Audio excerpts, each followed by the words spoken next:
funciona la redonda. Ven cuando me digas. Vos podés venir acá y escuchar, ¿eh? Ella tiene tanto recorrido en esto como yo, porque ella, digamos, vivió toda la época de la dictadura también. Bueno, ¿Se quiere sentar? ¿Sí? si quieres puede venir o te tira letra. Eh, Si te... no. ¿No querés aparecer? ¿Ay, tu cuarto? Bueno, pero si se te ocurre algo, me lo puedes decir. Bueno, ella es la que limpió el lugar, que era un monte, donde hoy está sentada la Cacupé. La parroquia. Claro. El padre O sea, ella era chiquita, eran los que limpiaron para sentar las bases de la parroquia, que antes era como una ermita, una cosa más chica. ¿Y vos en qué año llegaste al barrio? Yo al barrio llegué en el 75. Yo venía a jugar al fútbol acá. Habían torneos de sábado y domingo, campeonatos relámpago, en una canchita que no existe más. La canchita de barro que la llamaban. Y bueno, veníamos a jugar, primero veníamos con un equipo, y después bueno, me fui haciendo de conocidos y ya después jugaba para algunos de los equipos que eran del barrio. En ese tiempo nosotros vivíamos en Garay Pichincha, en un hotel. Vivíamos con mi mamá y un hermano. Y compramos una casita a media terminar en ese lugar detrás de lo que era el arco de la canchita de barro. Sería, detrás de la escuela 12, pero más, digamos, en el corazón de la villa. Ahí compramos y empezamos a vivir. Mi mamá trabajaba en el Hotel Lafayette, en la calle Reconquista, y mi hermano y yo trabajábamos, hacíamos montajes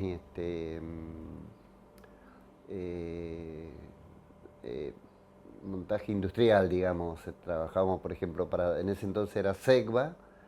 Estuvimos mucho tiempo trabajando para una empresa que se llamaba Montarza y hacíamos montaje, desmontábamos y montábamos, o sea, armábamos como un rompecabezas, todo piezas, calderas, todo entre pisos metálicos. Bueno, trabajamos mucho tiempo ahí y trabajábamos, por ejemplo, una semana de día y una semana de noche porque era un trabajo eh, de, ra- de rápidas resoluciones por la función que cumplían, porque tenían que reactivarla porque eran generadoras de vapor y el vapor generaba electricidad. Así que bueno, siempre en ese tipo de empresas trabajábamos. Nos podía tocar Retiro, nos podía tocar alguna otra central, hay veces íbamos al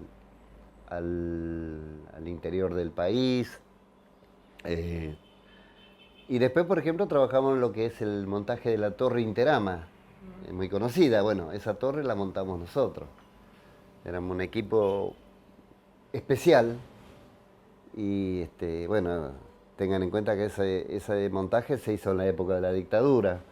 Este, y bueno, esa torre que para mí es el monumento al supositorio, porque nunca tuvo un buen fin, inclusive hasta hoy es un cascarón vacío. El barrio era casas bajas, con grandes patios, las calles eran anchas, grandes, eh, eh, muy tipo provinciano, muy familiero. Habían las comunidades que la habitaban eran mayoritariamente gente provinciana. Después, bueno, había sectores donde había familias paraguayas. Eh, Muy poco de Bolivia, nada de Perú en esos tiempos. Sí, paraguaya, litoral leña, santiagueños, tucumanos, yo jujeño. O sea, éramos toda una simbiosis de provincias. Vos sabés que el primer intento de urbanización se dio, ¿viste dónde está los dos galpones Sí. por la calle que Bajo el padre Daniel. desemboca en Cacupé? Sí. Bueno, detrás de los dos galpones hubo un primer intento de, como una especie de muestra piloto, de hacer viviendas para la comunidad. Eran vivienditas como si fuese una prefabricada, pero eran de material, de ladrillo hueco, y eran, digamos, con planos. Y digamos como que el registro que hay de eso, que es muy vago, pero sí tenía que ver con montoneros, En ese entonces había un personaje de apellido Genín, que era el como que movilizaba desde lo peronista, movilizaba como jefe así de una agrupación en donde, por ejemplo, participaba doña Isidora Penayo. Eh, lo de la Junta, digamos, si bien ya había la intencionalidad de hacer trabajos colectivos, todavía, digamos, era incipiente el intento de armar una junta vecinal. Yo no tuve la suerte de conocer ni a Teodoro, ni a Salazar, ni a Peralta, o sea, a María Esther, pero sí, por ejemplo, sabía que venían pibes a dar apoyo escolar en la unidad básica que tenía la mamá de Rosy Silvero. Bueno, ellos estaban más estructuradas, y ahí se hacen, digamos, como había un ida y vuelta, con, digamos, no sé, vamos a poner que era la Juventud Peronista. Y tenían una panadería en Osvaldo Cruz y Luna, era una prefabricada de 2,5 por 2,5, que después la compramos nosotros, con Tati, la terminamos comprando nosotros, y ahí es donde empezamos a tener después, ya en época de la dictadura, el problema de lo habitacional, porque estaba prohibido construir. De hecho, en ese entonces también se producía la erradicación. Bueno, una vez que se produce el golpe militar, nosotros, por ejemplo, tomábamos el colectivo para ir a trabajar. ¿Viste la cancha de Cacho? Sí. Bueno, detrás de la cancha de Cacho, por lo que es Iriarte, hay un sector donde hay como un playón y hay un árbol grandísimo. Sí. Bueno, Pasar por ahí. ahí estaba la parada del 70. O sea que todos nosotros que teníamos que salir a trabajar, por ejemplo, nosotros tomábamos el 70 hasta Retiro, o sea, hasta el hospital ferroviario. Ahí nos bajábamos, íbamos a Dársena H, que era donde hacíamos el montaje de las calderas. Y bueno, ahí hacíamos una cola enorme y teníamos que esperar los colectivos que, o sea, en filas iban saliendo y repartiendo a la gente a sus lugares de trabajo. Y en esa época, estando haciendo la fila, nos venía la camioneta con el ejército y los Falcon Verde, y bueno, nos tiraban cuerpo a tierra todos, nos revisaban nuestras pertenencias, o sea, nosotros llevábamos un bolsito con una bandejita con comida, o ropa, para cambiarnos, Y bueno, pero era de todos los días ese accionar de revisarnos, de controlarnos. Eh, eh, Sé que llevaban detenidos, o sea, en el caso mío, por ejemplo, el día del golpe, yo estaba en México y Entre Ríos, el día del golpe. Eh, Estaba con otros amigos, compañeros, y vinieron, nos levantaron, nos llevaron a la comisaría de Venezuela y Sarandí, creo que estaba la comisaría sexta, y nos tuvieron 8 días detenidos porque sí, el día del golpe militar. Bueno, a los 8 días después nos liberaron de ahí del San José y Virrey Ceballos, el departamento de policía. Y nos liberaron como a las 2 o 3 de la mañana encima, nos largaban. Y bueno, ahí iba a patear hasta casa. Pero porque sí, no había una razón, era el control, como una especie de control policial de patotas, que venían patotas y hay veces estábamos parados esperando un colectivo y venía una patota y te levantaba y te llevaba. Nosotros en el barrio, por ejemplo, eran racias continuas, eh, la más terrible, la del 29 de abril del 76 con la Junta Vecinal. Quienes tomaron conciencia de lo que pasó en ese entonces, como generacional, eh, digamos, quien lo sufrió, lo vivió en carne viva, por ejemplo, serían la generación de Celia, más que nada. Porque Celia, bueno, siempre una señora que tuvo inquietudes políticas, pero ella, digamos, estaba más en otra vertiente, otra ideología, digamos, eh, tan valiosa como todas las demás, desde un punto democrático. Eh, pero bueno, era como que quien más sufrió y quien muchos después se llamaron a silencio fueron los peronistas.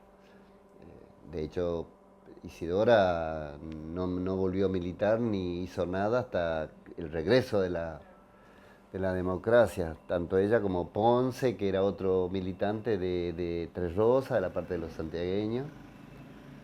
Eh, y que bueno, después con el regreso de la democracia es que donde más hilamos y fuimos después armando referencia para rearmar todo ese vacío que quedó de lo que dejó la dictadura.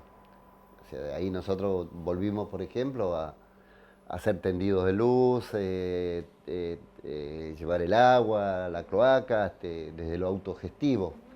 Había una organización como que estaba en dos dimensiones. Los que eran como punteros políticos puntuales, llámese este señor Genín, que yo tengo entendido que se exilió, se salvó, se exilió, fue a vivir a México y creo que, según me contaron, falleció allá. Pero después estaba la Junta Vecinal, que tenía una perspectiva de sostenimiento democrático, porque fue elegida.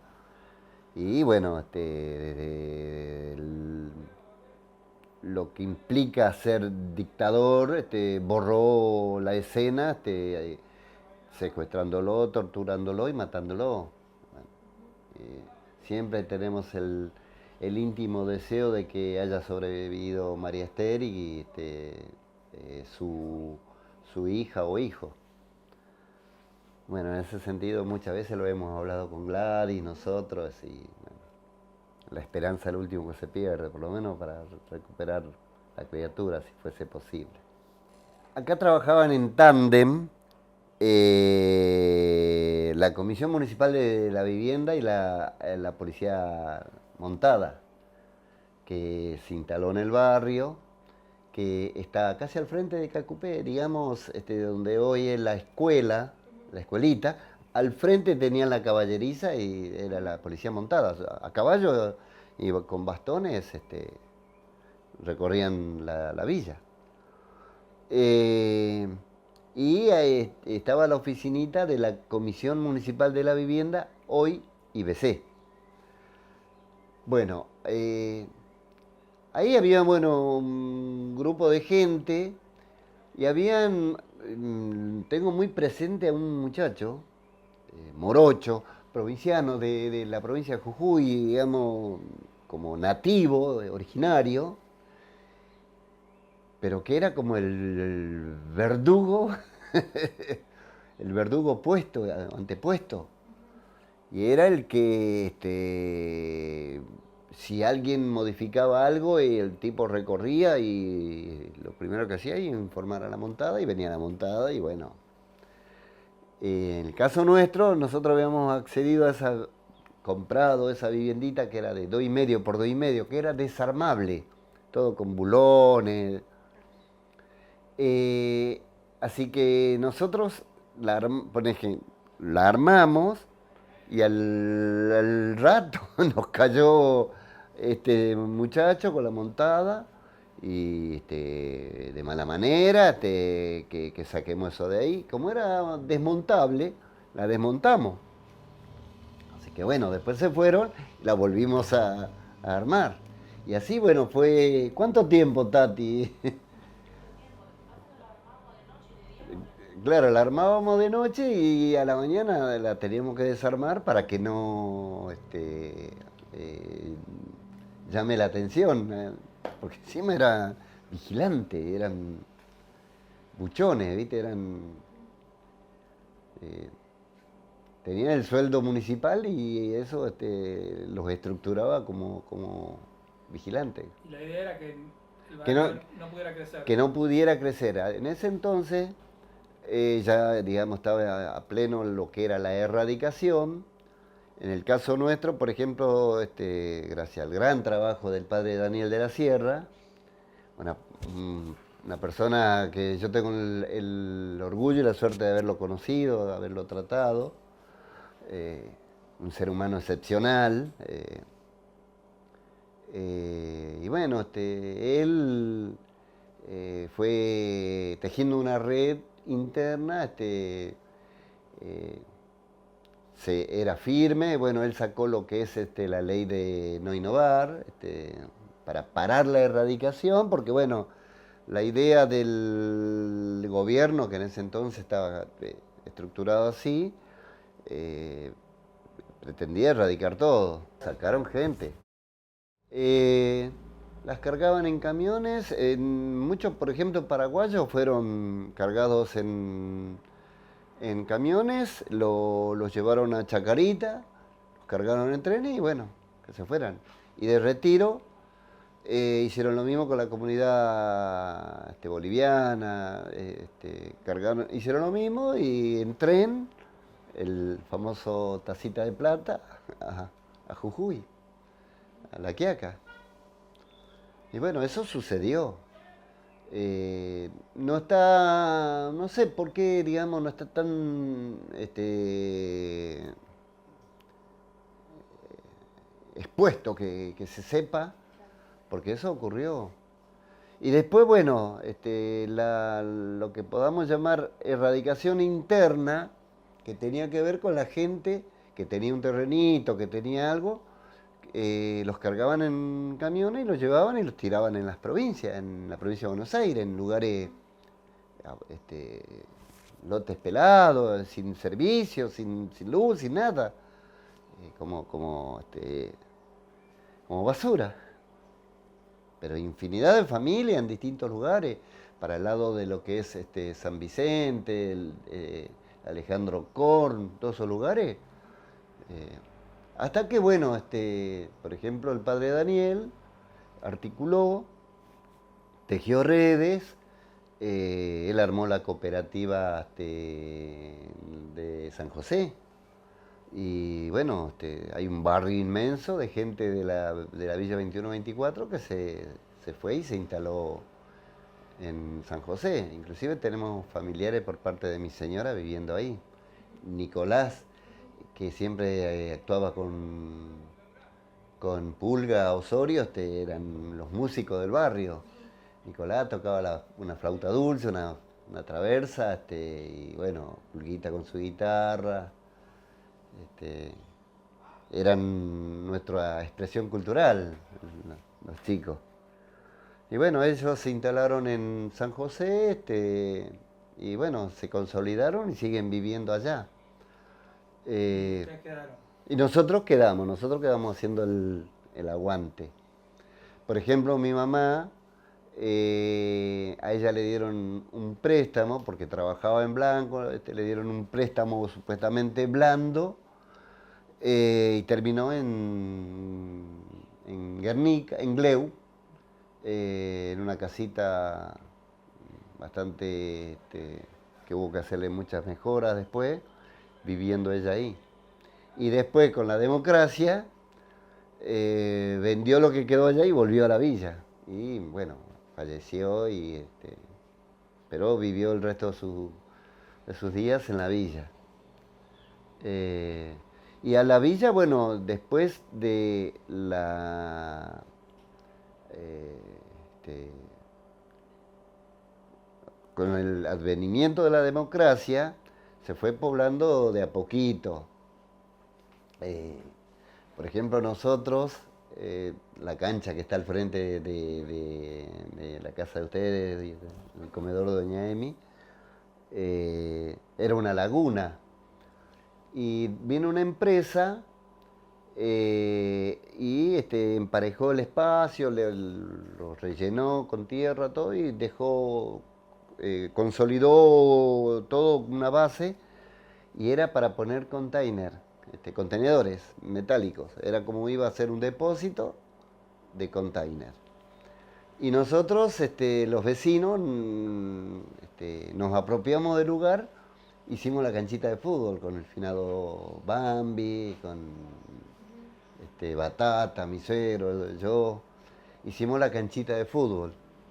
Y esa canchita de fútbol, le ganó al intento empresarial de poner contenedores, porque bueno, era la inversa. Ellos ponían tejido y nosotros a la noche íbamos, se los sacábamos y se los tirábamos.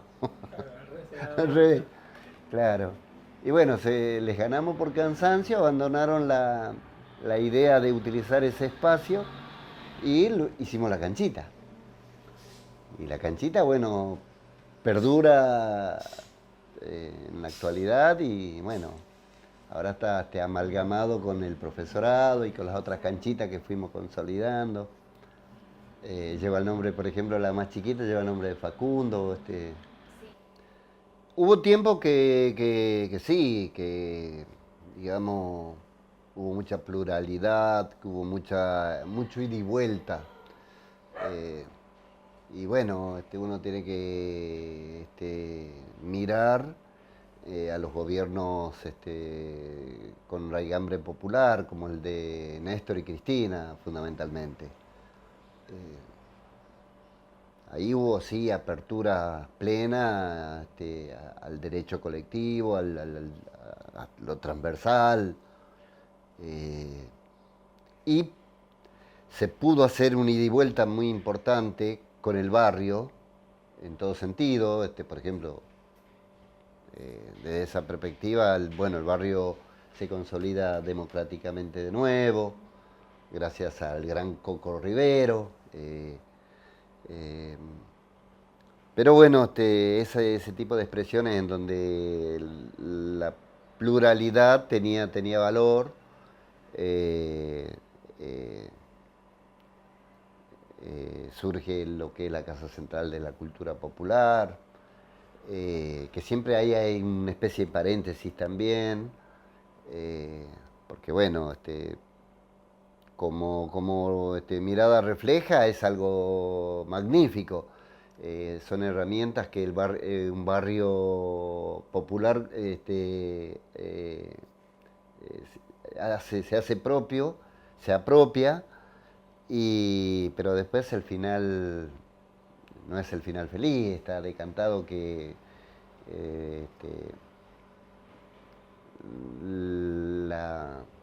lo ideológico fue quitándole esos derechos al barrio popular. Eh, yo creo que lo último más eh, como paradigmático para el barrio fue en el gobierno de Cristina, en el último, hasta el 2015, que bueno, el pueblo elige a la derecha en ese entonces, encaramado en Macri, y bueno, parece que el pueblo a veces también se pega un tiro en los pies, ¿viste? Y bueno, ahí salimos perdiendo, y después perdimos con Alberto Fernández, que fue para mí un pusilánime, un frívolo él y su estructura. Amén de la pandemia, ¿no? La pandemia también condicionó, pero eh, fue el principio, como el principio del fin, en la pérdida de sostenimiento de derechos en el barrio. Hoy tenemos la Casa Central de la Cultura Popular, que es un cascarón vacío, más allá del enorme trabajo de los compañeros que resisten. La palabra mejor dicha es la resistencia, bueno, de algún modo lo sostienen. Y bueno, por otro lado tenemos quizás lo contracultural, que es el Pueblos de América, con su perspectiva educativa, de la cual yo me enorgullezco porque yo soy cofundador del Pueblos de América. Zembachi. Es el profesorado. El profesorado. eh, Cuando nosotros hicimos el gran tendido de luz, yo soy uno de los fundadores de la cuadrilla de luz que hizo el tendido más grande que haya habido en un barrio popular.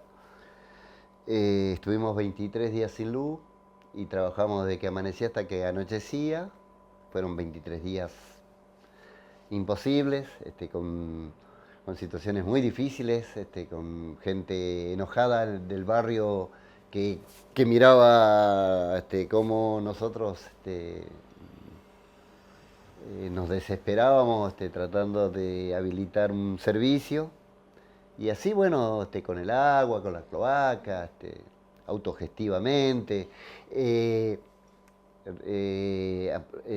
apropiándonos de cosas y peleándole al IBC, porque yo tengo muchas anécdotas con el IBC y la mayoría no son buenas, por los prejuicios, por las miradas prejuiciosas, por la discriminación estructural.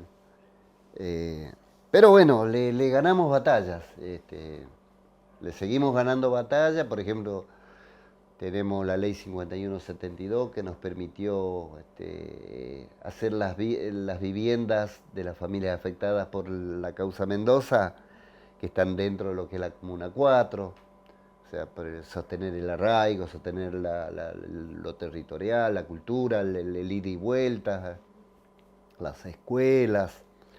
Seguimos ganándole batallas al poder político que no tiene la expresión popular de derramar como corresponde. Y bueno, tenés a Celia, que es la historia viva del barrio. Tenés otras voces que no se animan a contar lo vivido, porque les quedó impregnado el miedo de la dictadura. Eso, de algún modo, sobrevuela. Y ahora en estos tiempos es como que está más vigente. Y ahí es donde yo muchas veces digo que por ahí nosotros, que somos los que de algún modo tuvimos el lomo más curtido, no supimos quizás transmitir, transferir vivencias a las nuevas generaciones, que hoy tenemos generaciones del barrio, chicos, que no les importa votar, que no les importa la responsabilidad, o votan sin ese conocimiento que quizás tampoco nosotros pudimos o supimos transmitir.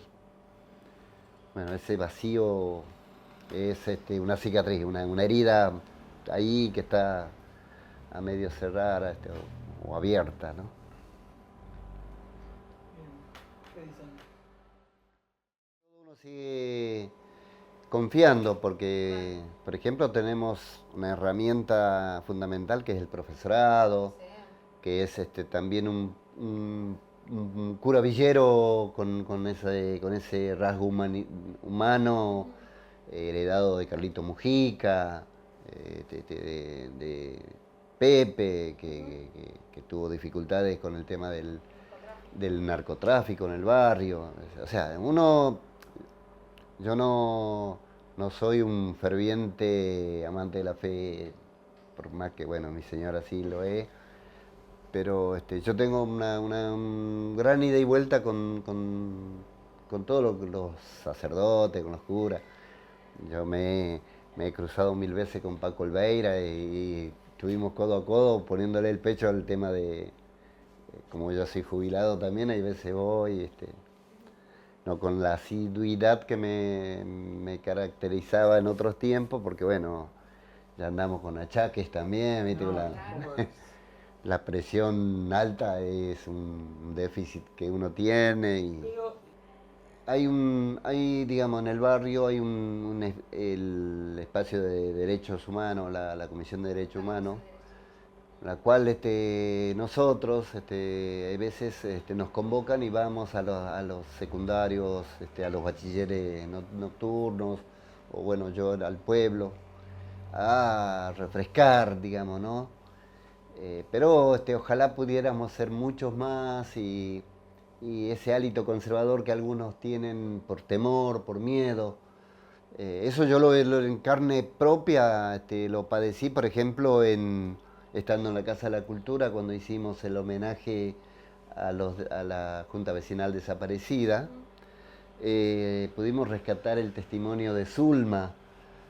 Zulma es la única sobreviviente que estuvo con los compañeros secuestrados, torturados, desaparecidos y asesinados. Ella sobrevivió, pero ella hoy, no sé, hace mucho que perdí contacto con ella, pero cuando teníamos contacto y la llevé a que pudiera comentar algo en la Casa de la Cultura, tenía un miedo atroz que todavía estaba encapsulada en eso y no daba testimonio.